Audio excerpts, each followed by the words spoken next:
It's late at night. I'm cracked out on black coffee, and I got another full one over there, but we're continuing on with the blacksmith shop set up in the timber frame. So if you guys are tired of these videos, I'll tell you why we're making so many of these. I used to film everything out here. I used to have good conversations with you guys, and somehow we got away from that. I started picking up the camera a little bit less. This is my way of getting back into the rhythm of it because I do truly enjoy this. So anyway, tonight agenda.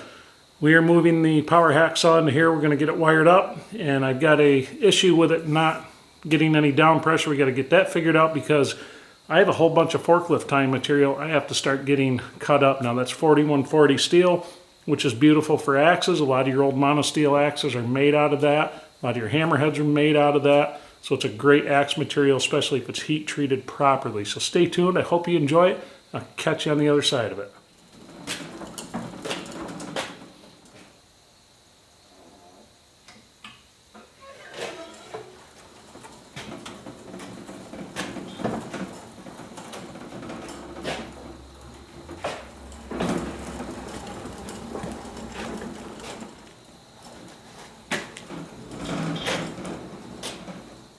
Close these doors up quick because, well, I'm looking at the mess. It's just depressing. Yeah, let's just shut that shit right the hell out of here.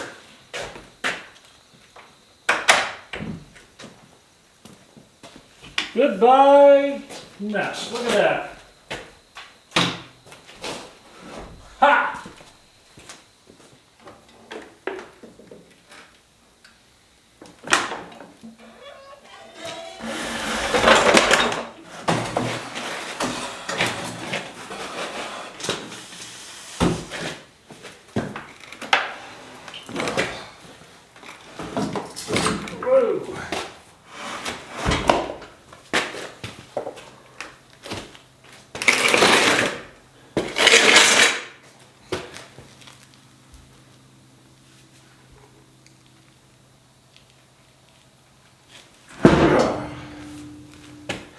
Heavy sumbitch. I think if we move this over, trying to conserve as much space as we can, because before long it will get tight in here. I'm not a big fan of having wires on the floor, but unfortunately,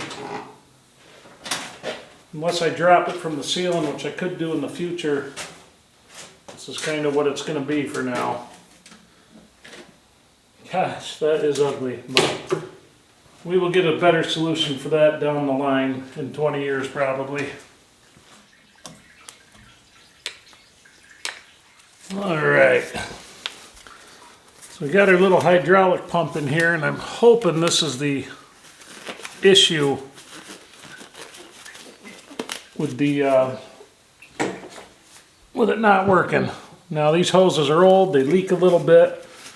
The ram on this thing leaks just a little bit, and it could definitely create an issue. Oil fill wants to be up here,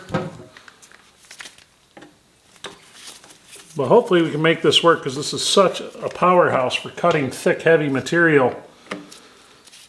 And with the steel I'm using, boy, I need I don't want to sit there all night with an angle grinder trying to cut one piece.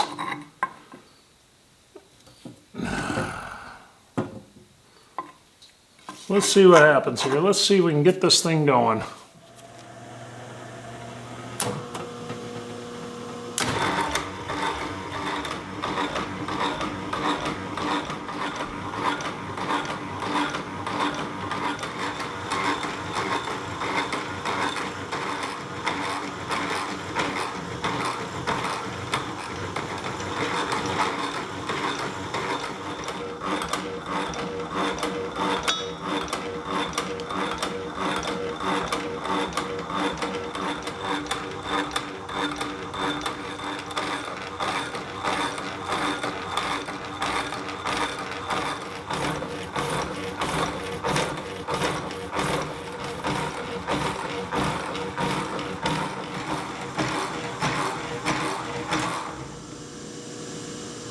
Sure do wish I knew what I did to fix this thing, but won't look a gift horse in the teeth.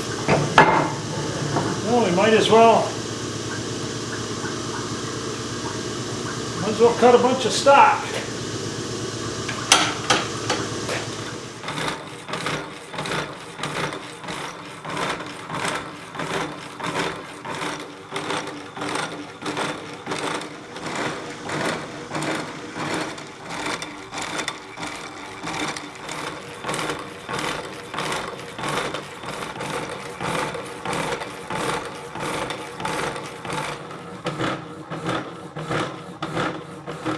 Let's see what we get.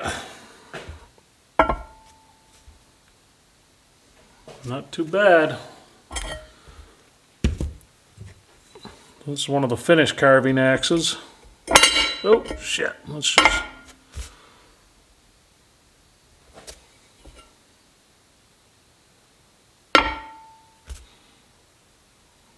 About 1.5 pounds. It's not too bad.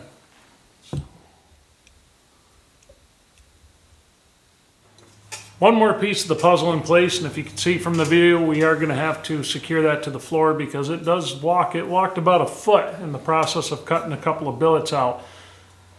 I don't know how we did it, but somehow the down pressure started working again. I have no idea how. I was thinking maybe it was that little hydraulic setup on there. It just takes 30 weight oil, and the carriage was still lifting up like it's supposed to. So spring pressure supposed to help it pull it down, and it works against the hydraulic pressure on that little ram. So every time it has a forward stroke, it lifts up just by 1/8 of an inch, and then when it starts to come back, it drops down. That way you're not dragging the teeth both ways and wearing out your blades. So I'm going to get some different blades for that. Those blades cut really heavy stuff really well. They're I think no, they're 4 teeth per inch, and that's pretty coarse. I think I mentioned it when I bought those online, of course, you know, on the old good old flea bay, that they were advertised at like 10 teeth per inch, something like that.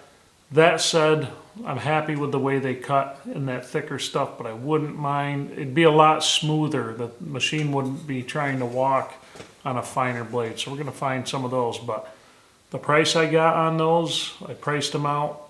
Newer ones are anywhere from $20 to $30, depending on which one you got. I got that whole box. I think there was 10 in there. I got them for 12 bucks. Can't really complain about that.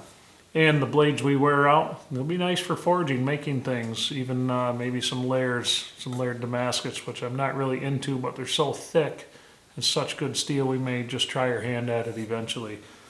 But anyway, like I said in the intro, you know, I used to have a conversation with you guys and every video, beginning of every video, and we just shoot the shit a little bit. And I'm trying to get back to that a little bit without going overboard and just talking you to death throughout the process of what I'm doing.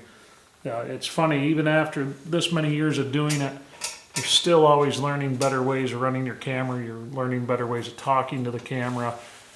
Sometimes, though, if you overthink it too much, for those of you who are new at doing videos and YouTube and all that, you overthink it too much sometimes, and that really does come across to your viewers. I try to get a lot of camera angles, try to do a lot of different shots. I enjoy that. I like the editing process, so that helps. If you don't like editing, you're probably not going to want to do a lot of videos. No. Anyway, thanks for watching, everybody. It's really super late here. The coffee's finally wearing off. I'm going to go in and edit. Probably get to bed by 3 or 4. We'll get up in the morning and do it all over again. So I'll catch you on the next one.